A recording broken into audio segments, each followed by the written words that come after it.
Eu fui contactado por uma recruiter de uma empresa chamada TFG, que eu nunca tinha ouvido falar, no Brasil, e descobri que essa empresa era a maior empresa de jogos da América Latina, é uma das maiores empresas de jogos mobile do mundo, extremamente lucrativa, com jogos extremamente impactantes. Mas na época ninguém conhecia a empresa, mas elas conheciam os jogos. Então a gente falava, você jogou o Sniper 3D? Você jogou o Colorfy?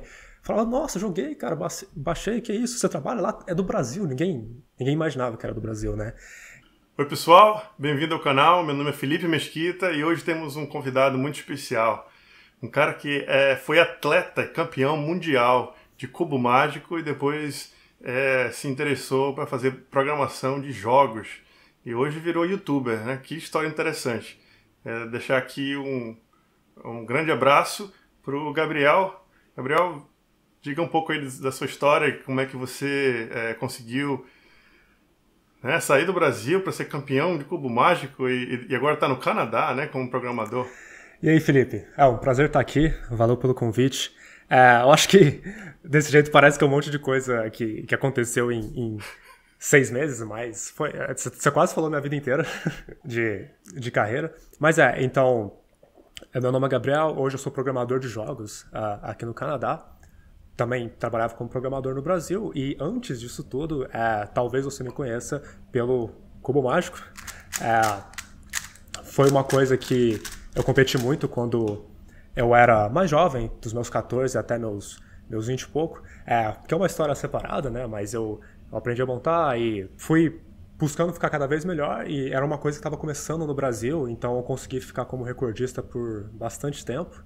E eu até tenho alguns vídeos no meu canal sobre isso, mas, enfim, quando eu fui crescendo, não dá pra você viver de cubo mágico no Brasil, e eu também tava sentindo que eu tava chegando em tudo que eu queria explorar daquele esporte, então eu fui focar em outra coisa, e foi quando eu encontrei a programação. Eu sou formado em engenharia, então eu não fiz ciência da computação, minha jornada é um pouco mais não convencional nesse ponto.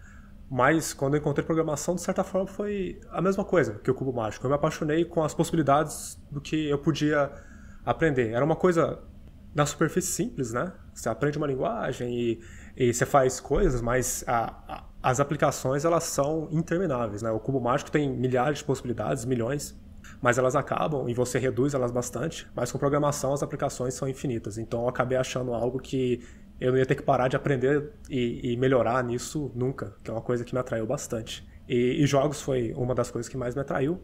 E bom, o resto disso é história. Eu comecei a trabalhar com isso, que é uma coisa bem comum no Brasil, mas consegui trabalhar, consegui achar o meu lugar no mercado. E em 2019 teve uma proposta para eu vir aqui para o Canadá, trabalhar com um time de ex-seniors da Bioware, que talvez algumas das pessoas conheçam. E é isso, estou aqui no Canadá hoje, trabalhando como programador. Legal, Gabriel. A Bioware tem uma presença grande aí na cidade que você está, né? Sim, Edmonton. Qual O orgulho da cidade. O orgulho da cidade, na verdade, é óleo, né? É verdade, mas... Óleo e gado. Eu morei aí muito tempo. A indústria do gado e a indústria do óleo são muito fortes, mas a Bioware, em termos de tecnologia, é um nome que todo mundo conhece, né? Quais são os jogos que a Bioware fez famoso aí? Sim, que o pessoal vai mais conhecer vai ser o Mass Effect, a trilogia, o Dragon Age, o pessoal conhece muito. Teve o Anthem, que lançou recentemente, mas aí não deu muito certo esse jogo. A empresa está mudando bastante, né? Inclusive por isso que esses seniors saíram e abriram um outro estúdio. Mas a Bioware, eu falei orgulho porque, sei lá, ninguém gosta de ter orgulho em óleo, pelo menos não pessoal de tecnologia. Mas é verdade, assim, a Bioware nasceu aqui e é engraçado, assim, ficou anos aqui, sem nenhuma outra empresa de jogos competindo, mas agora tá crescendo, tá chegando mais empresas, uma delas é a Improbable, que é a que eu tô trabalhando. Parte disso é a universidade, que tem um grupo fortíssimo aí, né? Eu sou parcial para falar, né? Sim, você se formou aqui, né? Meu doutorado aí na Universidade de Alberta, mas o grupo da Universidade de Alberta é um grupo de inteligência artificial e jogos que é um dos melhores do mundo. Eles ganharam... Você deve saber melhor, Gabriel. O que foi os jogos que eles resolveram mesmo, né? Que fala assim, resolvi esse jogo, não precisa mais fazer pesquisa aqui, que o humano a máquina já bate o humano. Sim, eu acho que Então, o grupo de inteligência artificial aplicada a jogos aqui é fortíssimo, a gente trabalha com eles. Eu acho que o jogo que você está falando é um RTS, né, jogo de estratégia top-down, que o Levi, né, que é um conhecido mútuo nosso, trabalha como professor aqui agora, ele... se eu não me engano, é uma das áreas de pesquisa dele, eu posso estar enganado, mas RTS é aquele tipo Age of Empires, StarCraft, que é um jogo que você tem que pensar muito rápido, tem que tomar decisões baseadas em recursos, otimização, estratégia, etc. E, se eu não me engano, da última vez, que nem o xadrez e o Go, a inteligência artificial já está batendo os seres humanos nisso. Mas eu não sei se essa é a linha de pesquisa dele. Eu sei que ele trabalha com RTS, mas não sei se é exatamente com esses jogos que eu falei. Então, eu quero dizer que... eu não tenho certeza, mas eu quero dizer que o grupo aí resolveu a dama, foi o primeiro a resolver a dama, checkers. Eu posso estar enganado. E o outro, mas esse com certeza foi daí. O outro foi, eles resolveram o poker. O poker, uma variação do poker, você tem duas pessoas, chama Heads Up, eu acho. Uhum. E publicaram um artigo aí na Nature, que é a grande revista que tem todas as áreas, né? Não é só computação, é qualquer área da pesquisa. É um grupo fortíssimo aí, você está muito bem servido. Caraca, nem sabia disso. Legal saber. Mas você está tentando fugir da sua história de cubo mágico, eu não vou deixar não, Gabriel. Isso aí é muito interessante. Claro. Você foi campeão mundial de cubo mágico sem ver, é isso. Você estava blindfolded, com a coisa no olho, e aí você tinha que pegar um cubo e aí... resolver? Como é que era a competição? Claro. Eu fui campeão mundial de resolver múltiplos cubos mágicos vendados, que é quando você decora vários de uma vez, aí põe a venda e tenta resolver o máximo que você conseguir. Você tem 1 hora para tudo. Então não é tanto sobre velocidade, também mas é mais sobre o quanto que você consegue puxar a sua memória. Eu fui campeão mundial em 2015, no Campeonato Mundial de 2015. Na verdade, foi uma história interessante, porque naquela época eu já estava encontrando programação, já trabalhava como programador, então eu já estava praticando menos, mas em 2014 eles anunciaram que o Campeonato Mundial seria em São Paulo, no Brasil. Aí eu falei, eu não posso parar de praticar esse ano, eu preciso... Aí eu voltei tudo, quase parei minha vida, eu treinei muito para ganhar boas posições, tanto no vendado, né, quanto na categoria tradicional, que é resolver o 3x3 da forma mais rápida possível. E eu fui campeão brasileiro do cubo mágico tradicional, né, ganhar era impossível, a gente tem aquele cara que é, sei lá, que nem o Michael Jordan do cubo mágico, ninguém ganha dele. O meu maior objetivo no campeonato era ficar entre os 3 melhores do múltiplos cubos mágicos vendado, né, então eu ia tentar resolver 21, decorar 21 cubos e resolver tudo de uma vez. Dá pra fazer mais que isso, mas na competição você tá nervoso, você precisa ter essa estratégia. E justamente por isso eu acho que eu ganhei, porque tinha gente lá que eu acho que era melhor que eu mesmo, na época, sendo bem sincero, mas eles tentaram resolver muitos cubos, eles ficaram nervosos e não deu certo, porque se você errar muito, você perde, né? Cada erro te tira um ponto no cubo que você resolveu. Então, se você tentar 21 e errar 1, é como se você tivesse resolvido 19, ao invés de 20. E, enfim, o pessoal lá se deu mal porque eles tentaram resolver muitos cubos, e eu tentei resolver 21 na primeira, errei bastante. Aí tinha uma segunda tentativa, e eu tentei resolver 19. Falei assim, não, eu vou tentar acertar o máximo possível. Aí eu fui e resolvi 18 e 19, e foi essa pontuação que ganhou lá. E, assim, foi inexplicável, eu realmente não esperava ganhar. Foi um pouco, sendo bem sincero, foi um pouco porque o pessoal, os outros competidores melhores que eu acabaram fazendo bobagem lá, mas, assim, fico feliz demais, eu fui à competição, eu acho que o auge da minha carreira como competidor de cubo mágico, e foi um excelente momento para sair, viu? Porque eu falei, agora eu vou sair por cima aqui. E foi isso, parei em 2015. Você fez como o Michael Jordan, então, que você... Exato, você ganha...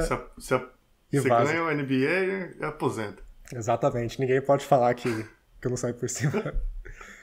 Mas foi legal demais, foi uma excelente experiência. O Michael Jordan voltou, na verdade, não foi bem depois, mas... Mas ele... ele... Não sei se você sabe, o Michael Jordan, ele ganhou 3, aí o pai dele morreu, ele se aposentou, foi jogar beisebol. Tá, eu fiquei sabendo disso, mas não sabia que era porque o pai dele morreu. Mas ele foi jogar beisebol, depois ele voltou, ganhou mais 3. Caraca. E aí o time não queria mais sustentar os jogadores. E aí ele saiu de novo, ele se aposentou de novo. Mas ele voltou ainda, ele voltou em outro time. Ele não voltou pro Chicago Bulls, não, ele voltou pro outro time. Não foi tão bem. Uhum. Bom, eu tô fugindo aqui do assunto, mas eu amo o Michael Jordan. Você falou Michael Jordan, já... Ah, não, ele é uma inspiração. Ele é fera demais. Tem uma série na Netflix sobre a vida dele, né? Os campeonatos que ele ganhou. Sim, tá no Brasil, será já? Eu não... Acho que tá, sim. Legal. Acho que saiu primeiro no Brasil, porque foi uma coisa com Netflix. Ah, caramba. Tá. Não, eu fiquei sabendo dela. Parece super legal. Inclusive, pra quem quer conhecer mais sobre o Cubo, tem uma série de Cubo que lançou recentemente. Eu não tô lá porque ela foi gravada depois que eu saí já, mas pra quem tá interessado, é uma série bem legal. Legal. Uma coisa que a gente valoriza aqui fora do Brasil, eu não sei como faz no Brasil, mas é o pessoal que faz esporte, né, durante a sua adolescência, juventude, depois vai ser outra coisa, né, vai ser cara de negócio, ou sei lá o quê. Eles mesmo assim têm muito orgulho de colocar que eles foram jogadores de futebol americano ou beisebol no currículo e tal. Uhum. E isso mostra que eles têm espírito de equipe, que eles têm dedicação. Se ganhar alguma coisa, né, tem muitas habilidades que você ganha no esporte que depois se traduz muito bem para a área de negócios e para sua vida, né? Com certeza. Por isso que eu estou chamando isso aí, porque às vezes a pessoa fica pensando, eu quero ter minha carreira, mas eu não quero seguir também esse outro lado do esporte. Eu acho que é legal você ter os dois, para quem tem essa paixão, né? Com certeza, na verdade, assim, eu acho que é um excelente ponto, porque o Cubo Mágico, ele me desenvolveu como pessoa demais, assim, e eu uso coisas... Eu aprendi com o Cubo Mágico a controlar ansiedade e nervosismo em situações que deveriam ser estressantes para a maioria das pessoas, a aprender sem professor, né, porque não tem ninguém... hoje até tem alguns, mas na época não tinha ninguém falando assim, vou te ensinar a ser campeão de Cubo Mágico, não tinha. E você tinha que se virar para aprender as técnicas, para desenvolver suas próprias técnicas. E tudo isso, e a resiliência também, para você tentar, para aprender a perder e superar isso tudo, eu levo isso até hoje. E por mais que eu não trabalhe com isso hoje em dia, eu tenho meus cubos até agora comigo, aqui no Canadá. Legal, e fica uma marca registrada sua também, né? Sim, exato. Fica parte do seu personal brand, né? Essa marca pessoal. Com certeza. Muito legal. Agora me conta essa história, como é que você saiu do Brasil para ser programador de jogos aí em melhores empresas da área? Claro, então, nessa época, por volta de 2015, né, eu fazia engenharia mecânica. Olhando para trás, eu fiz o que a maioria das pessoas jovens fazem, né? Escolhe, se você gosta de matemática, engenharia. Qual engenharia? Sei lá, Unidunité, você escolhe uma. Aí eu tava crescendo e eu vi que eu gostava de matemática, eu gostava de física e de programação, só que eu não gostava da área de engenharia mecânica. Então, bom, eu tenho um vídeo no meu canal sobre isso, né? Mas assim, eu larguei, porque eu falei, eu preciso descobrir o que eu preciso fazer, tentei várias coisas e depois de rodar muito, eu percebi, primeiro, eu quero ser programador, eu gosto de criar tecnologia. E jogos juntou outro pedaço, que eu gosto de física, eu gosto de matemática, porque jogos, no fim das contas, você está programando um mundo virtual, né? Você, o tempo todo, está lidando com interações que são físicas, que são matemáticas, e essa eu acho a parte mais incrível. Você está vendo muito claramente o que você está fazendo, né? Você pode criar o que você quiser, o limite é a sua imaginação. Eu acho que juntou essas duas partes para mim e é o que me fez seguir a carreira. E como você deve imaginar, não tem muito caminho claro para você virar programador de jogos no Brasil, né? Tinha poucas empresas na época, hoje tem um pouco mais, mas ainda é uma área que está crescendo no Brasil, que antes só existia aqui no Canadá, na Europa e nos Estados Unidos.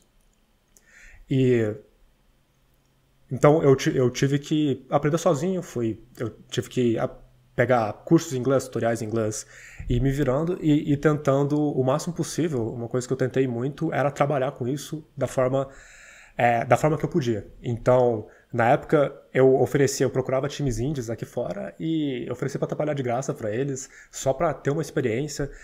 Eu entrava em sites de freelance, tentava colocar qualquer valor que o pessoal ia deixar eu trabalhar para eu ganhar experiência. No começo, nem de graça os estúdios queriam, porque, sei lá, não sabia nada. Mas eu fui tentando isso, fui montando meu portfólio. E uma coisa que acabou acontecendo em 2017, 2 anos depois, eu já estava para formar, porque eu voltei para o curso para ter um diploma, porque era importante para vir para cá, se eu quisesse. Eu fui contactado por uma recruiter de uma empresa chamada TFG, que eu nunca tinha ouvido falar, no Brasil, e descobri que essa empresa era a maior empresa de jogos da América Latina, uma das maiores empresas de jogos mobile do mundo, extremamente lucrativa, com jogos extremamente impactantes. Era até legal quando a gente trabalhava lá. Ela é uma empresa que ela não fazia, na época, ela não fazia muito personal branding. Inclusive, as pessoas hoje conhecem ela como Wildlife Studios, porque ela fez um rebranding depois. Mas na época ninguém conhecia a empresa, mas elas conheciam os jogos. Então a gente falava, você jogou o Sniper 3D? Você jogou o Colorfy? Falava, nossa, joguei, cara, baixei, que isso? Você trabalha lá? É do Brasil. Ninguém imaginava que era do Brasil, né? E eu acho que eu dei essa sorte, né, de descobrir essa empresa e felizmente estar preparado para aplicar. Apliquei, entrei, passei. Essa é uma história um pouco mais longa, mas eu entrei lá e finalmente eu tinha realizado algo que eu nem sabia se seria possível no Brasil, que era trabalhar como programador de jogos full-time mesmo. E, bom, aprendi um monte de coisa na empresa, eu acabei liderando o time do Sniper 3D, que era o nosso maior jogo da empresa na época. Aprendi demais e foi fundamental para eu depois chegar aqui, que foi mais ou menos 2018, final de 2018, início de 2019, que eu fiz o processo. Uma coisa que eu reparei que eu acho que é muito interessante, o pessoal sempre tende a pensar que no Brasil as coisas são sempre piores ou a gente não é tão bom. E assim, comparando as duas, a empresa que eu tô aqui é excelente, tem pessoas com muita experiência, mas comparando as duas, assim, em muitos pontos, a Wildlife, ela é melhor do que a empresa que eu estou aqui agora, até. As duas empresas funcionam muito bem, mas assim, principalmente nas pessoas que estavam saindo da faculdade, a paixão e a inteligência e a vontade de aprender era fortíssima. E é impressionante, porque eu achava que eu ia chegar aqui, as pessoas iam ser como se elas fossem ser mais inteligentes que aqui, e na verdade não. No Brasil, a gente era tão bom quanto, em alguns pontos melhores, e eu acho que isso mudou muito minha perspectiva, porque mostrou que, bom, o fato de a gente ter nascido no Brasil não limita nada. Se eu quisesse estar no Brasil hoje trabalhando com jogos, eu acho que eu poderia estar fazendo jogos de extremo impacto. Se quisesse estar aqui, também é possível. Se quiser trabalhar remotamente, também é possível. O que foi algo que, bom, mudou muito minha perspectiva depois que eu cheguei aqui. A gente no Brasil tem essa síndrome do patinho feio, que a gente é inferior, que as coisas que vêm de fora são melhores. Essa não é minha experiência, não. As pessoas aqui do Vale do Silício, os brasileiros são muito bons. Sim. E outras pessoas me falam, né? Você quando compara um cara que vem numa faculdade assim, muito boa, Harvard, Princeton, Stanford, lá que sai de lá, ele não tá necessariamente melhor do que um cara que sai da Federal do Brasil, não. Sim, exatamente. A diferença é a oportunidade. Eles têm mais oportunidade. Sim. De emprego bom, de alta tecnologia, né? Essa é a nossa mensagem, que é possível o brasileiro agarrar essa oportunidade também. Tem que saber inglês, tem que fazer como você fez, né? No seu caso, você queria sair, né? E você foi atrás de sair. Uhum. Mas tá fazendo no Brasil também. Sim, com certeza. Na verdade, eu acho que, de certa forma, né, até as dificuldades é uma das coisas que podem fazer criar a diferença mesmo, né? A gente está mais acostumado a estudar longas horas, a ser mais dedicado até, e isso, com certeza, eu reparava isso no Brasil mais do que aqui. E mudou bastante, assim, minha perspectiva. Como você falou, assim, dá para você trabalhar da forma que você quiser, seja no Brasil, seja aqui. Legal. Agora, uma curiosidade que eu tenho, Gabriel, quanto que ganha um programador de jogos? Não sei se você tem experiência no Brasil, se você pode falar do Brasil, ou se você pode falar do mercado aí no Canadá, mas o que você puder falar pra gente, a gente está pronto para ouvir. Com certeza. Assim, no Brasil tem menos formação ainda, então eu vou começar pelo Canadá, que também tem pouca, mas aqui já está um pouco mais estabelecido os valores dos salários. Então, aqui no Canadá, um júnior, né, uma pessoa que acabou de sair da faculdade, que está numa empresa de jogos, assim, estabelecida, né? Se você for começar um time novo, aí não tem estatística para determinar isso. Mas se você for para uma empresa, você provavelmente vai ganhar uns US$ 60 mil por ano. Aí quando você vai crescendo para mid-level, né? Que seria o programador pleno, provavelmente uns 80, 85, 90. E sênior de 100, 120, US$ 130 mil por ano. Que é um salário bem bom aqui no Canadá. No Vale do Silício as coisas, os salários são gigantescos, né? Então se comparar parece pouco, mas aqui dá para viver muito bem. Mas assim, isso são em empresas, né? Aqui no Canadá. Eu mesmo posso falar da minha experiência como freelancer, eu ganharia mais, mas eu escolhi estar em empresa porque eu acho que, especialmente no começo da minha carreira, eu ia aprender mais.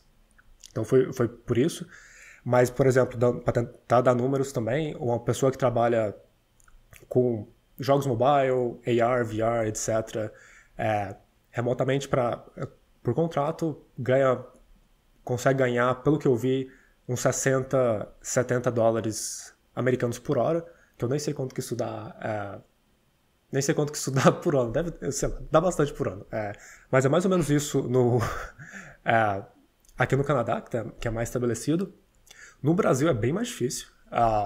Então, assim, você vai achar de tudo no Brasil. Você vai achar empresas de jogos no Brasil que não são lucrativas, estão tentando ser, e lá você, se ganhar salário, você vai ganhar pouco.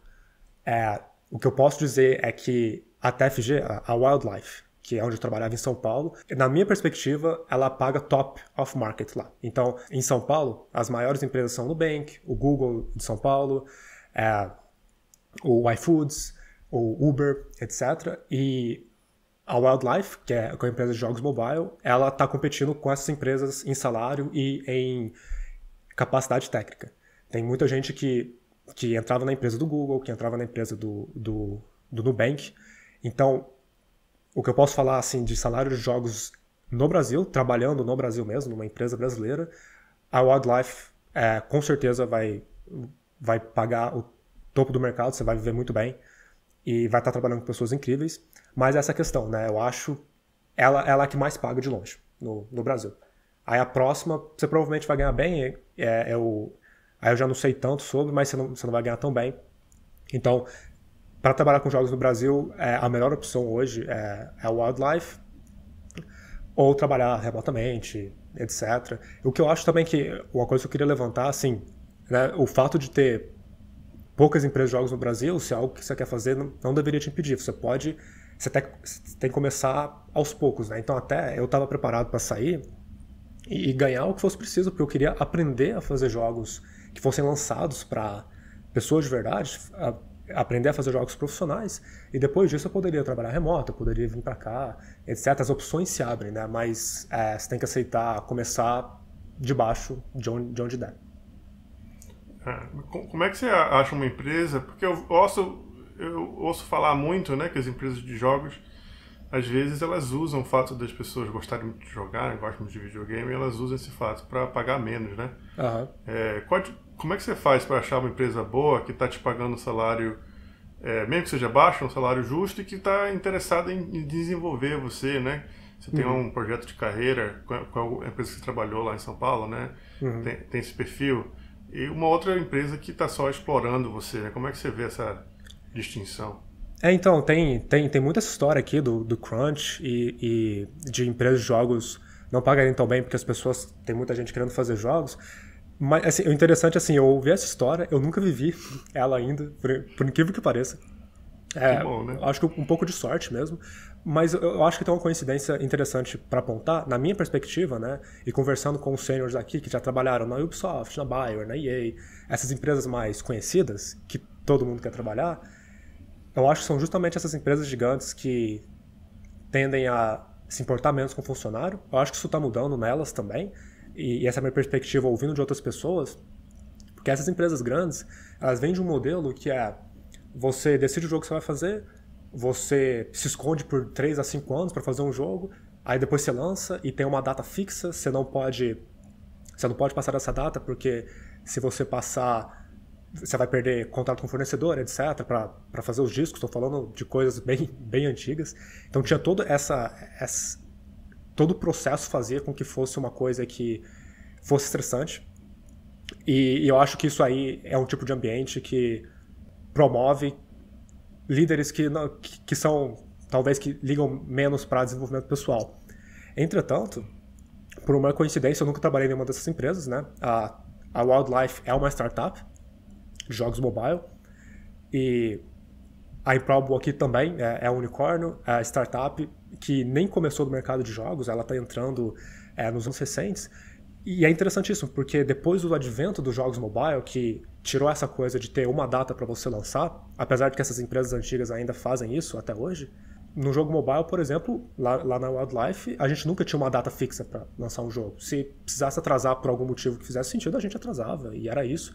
Na verdade, a gente focava em lançar o mais rápido possível para fazer teste, né, para testar e ver como que o jogo vai sair.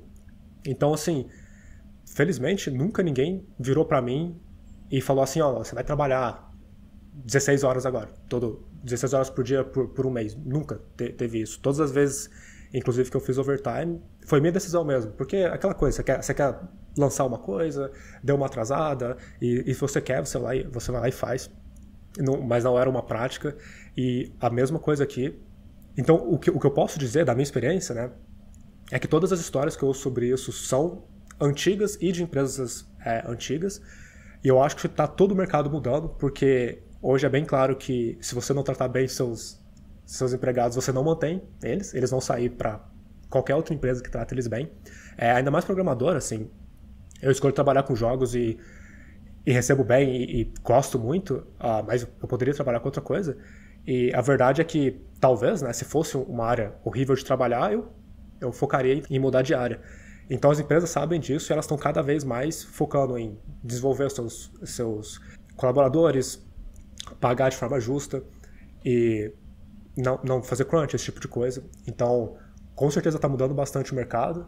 E eu diria que se você focar em empresas mais jovens, você provavelmente vai estar fugindo dessa cultura mais antiga de fazer jogos aí. Legal, Gabriel. Que conselho você teria para alguém que está querendo começar a carreira em jogos, aprender a fazer jogos? Por onde começar? Sim, eu acho que esse é um assunto bem amplo, né? Mas eu acho que você começa jogos como qualquer outra carreira. Hoje em dia, né, a gente tem informação pela internet de muito fácil acesso. Você pesquisa um tutorial e dá uma experimentada. Vamos começar numa abordagem top-down, né? Começar de cima e ir descendo para os fundamentos depois. Você aprende normalmente uma engine, né, que é um software que ajuda a fazer jogos, ele lida com as partes um pouco mais difíceis de fazer jogos, que você tem que saber no futuro, mas no começo não precisa. É similar a uma linguagem de programação de alto nível, como Python ou Ruby. Você começa a aprender, você vê se você gosta e você vai começar a sentir como que é fazer um jogo, como que isso é diferente de programar uma aplicação web ou um aplicativo convencional. Eu, inclusive, tenho tutoriais no meu canal ensinando justamente isso, como começar jogos do zero. E depois, aí eu acho que é onde a maioria das pessoas se perdem, porque tem um monte de gente, na minha experiência, né, tem um monte de gente que quer trabalhar com jogos e muita gente não consegue. Eu acho que o único fator que faz elas não conseguirem é que elas param aí, né, elas aprendem a usar a ferramenta, né, de fazer jogos, estão felizes lá e elas não buscam entender os fundamentos, que eu tô fazendo um jogo que eu lanço uma bola, como que ela é renderizada, como que ela é desenhada na tela, como que a física dela funciona, como que essa bola que eu tô lançando, será que eu consigo lançar 10 mil delas, 100 mil delas em uma frame só, né, de uma vez? Como é que meu jogo vai se comportar se um monte de gente estiver lançando a bola ao mesmo tempo, etc. Que são os princípios fundamentais que quem começou a fazer jogos lá na década de 70, 60 tinha que se preocupar. Hoje você tem o luxo de não se preocupar com isso no começo, mas no final das contas você precisa saber. Então, em resumo, é você focar nos fundamentos. Um pouco de matemática, um pouco de física, saber orientação a objeto, saber sobre performance, sobre um pouco de computação gráfica. Todos esses assuntos é o que mais diferencia uma pessoa que é um entusiasta de jogos, que sabe fazer um jogo que só ele vai jogar e essa pessoa está aprendendo, o que não tem nenhum problema, mas isso é o que diferencia essa pessoa de uma pessoa profissional que você pode dar para ela um sistema que 100 mil, 200 mil, 1 milhão de pessoas vão usar e esse sistema vai funcionar. É a principal coisa que diferencia. Então, depois de aprender a fazer jogos, você aprende os fundamentos, aí é um ciclo. Eu acho que você volta. Aí você pega os fundamentos que você aprendeu, você faz mais você experimenta, faz alguns outros protótipos com ele, você vai encontrar outras perguntas, e você repete. Esse processo também cria o seu próprio portfólio, né, que é o que vai mostrar para as empresas, especialmente quando você está começando, e você não tem um currículo de jogos lançados, você vai criar seu portfólio que você vai poder mostrar para as empresas que você sabe fazer, que você trabalhou por conta em casa, né, para aprender e etc. Então, a maior dica é, primeiro só experimente, né, bastante prática e bastante fundamentos. Legal, Gabriel. Você tem uns tutoriais no seu YouTube, no seu canal do YouTube. Você fala mais da parte Sim. da tecnologia já, né, a parte superficial, onde você já está fazendo o jogo em si, ou você também fala sobre os fundamentos, né? Você tenta esclarecer o que está acontecendo por trás das cenas. Eu falo sobre os dois, então no momento, né, da gravação a gente tem 2 séries, uma super básica, que é bem superficial, é exatamente aquilo que eu falei para as pessoas começarem, e ela está completa, e tem uma próxima agora que é um pouco mais avançada e a gente vai entrar em fundamentos, né? A gente está programando um jogo 2D onde a física do personagem vai ser programada do zero. Você vai entender exatamente assim como que coisas que talvez você tenha jogado e nunca tenha pensado, assim, como o Mario, que se você segurar, ele pula mais, se você segurar e soltar, ele pula um pouco menos, e como que funciona a física disso, de colisão.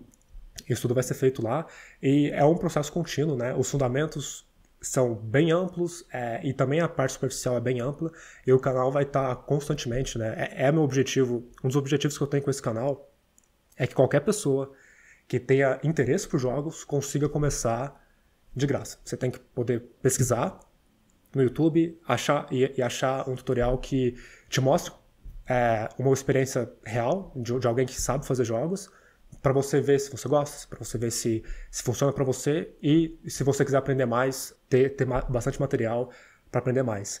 E isso é um processo contínuo, mas tem bastante coisa lá e eu pretendo falar sobre os dois. Inclusive, recentemente eu lancei um vídeo falando bastante da importância de ter fundamentos como programador de jogos. Legal. Eu tenho uma série de perguntas agora que são perguntas rápidas, né? Com respostas curtas. Você usa o quê? Windows, Linux ou Mac? Eu uso Windows porque eu sou obrigado. A maioria dos jogos são... Ainda mais os jogos que eu faço hoje, você precisa de Windows. O Windows é melhor para jogos, mas eu gosto muito de Mac também. Legal. Então eu uso os dois. Legal. Qual a sua linguagem de programação favorita? C++. O pessoal não gosta, mas eu adoro. Quando eu aprendi C++, eu já tinha outra linguagem, né? E C++ me deu um conhecimento maior sobre como é que C e C++, né? Como que a máquina realmente funciona, como é que a linguagem funcionava. Porque você vai nas entranhas do sistema. Não, exatamente. Eu acho que o C++ você tem que saber exatamente o que você está fazendo. Você tem que entender exatamente como que a máquina funciona. Por isso que é uma linguagem que o pessoal não gosta, inclusive. Mas se você quer fazer coisas que vão escalar muito, né? Atender milhares de pessoas, C++ é a melhor linguagem. Inclusive, a maioria das coisas hoje rodam em C++, mesmo quando você não sabe. Dos sistemas que vão escalar por muito, assim, talvez você programe ele em Python, mas a parte base tá em C++. Eu acho que esse daí é o sweet spot, né? É o equilíbrio perfeito. Você tem a capacidade de escrever as coisas com uma abstração maior, mas quando vai rodar, tudo convertido em muito mais livrarias muito mais rápidas em C e C++. Legal. Qual é o seu jogo favorito? Exatamente. Deixa eu falar de novo. Qual é o seu jogo favorito? O Mass Effect 2. Lançou em 2008.